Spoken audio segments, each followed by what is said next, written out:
आदिलक्ष्मी श्रीधनलक्ष्मी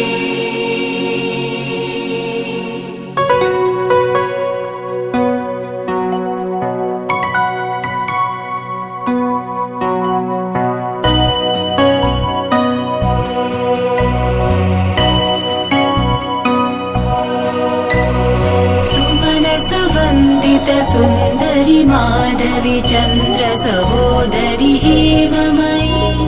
मुनिगणमण्डित मोक्षप्रदायनि मञ्जुलभाषिणि वेदनुते पङ्कजवासिनि देव सुपूजित सद्गुणवर्षिणि शान्तियुते जय जय हे मधुसूदन कामिनि आदिलक्ष्मि जय पालय माम् जय जय हे मधुसूदन कामिनि आदिलक्ष्मि जय पालय माम्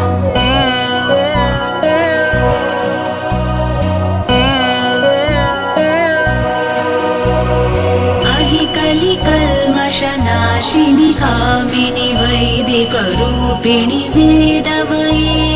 क्षीरसमुद्भव मङ्गलरूपिणि मन्त्रनिवासिनि मन्त्रनुते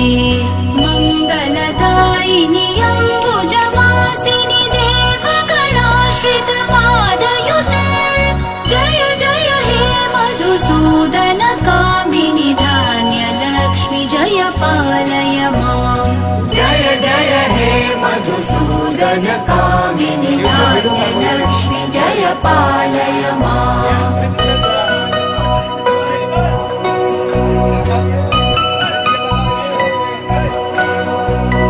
जय वरवर्णिनि वैष्णवि भार्गवि मन्त्रस्वरूपिणि मन्त्रमये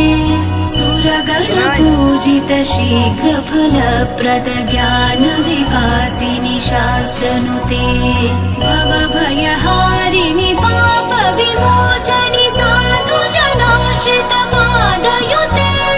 जय जय हे मधुसूदन कामिनि धैर्यलक्ष्मि सदा पालय माम् जय जय हे मधुसूदन कामिनि धैर्यलक्ष्मि सदा पालय माम्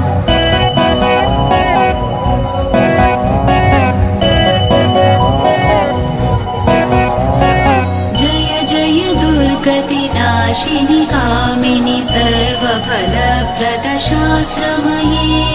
रथगज तुरगपदाति समावृत परिजन मण्डित लोकनुते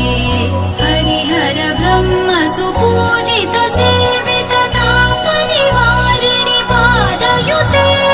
जय जय हे मधुसूदन कामिनि गजलक्ष्मी जय पालय माम् जय जय हे मधुसूदन कामिनि गजलक्ष्मी जय पालय माम्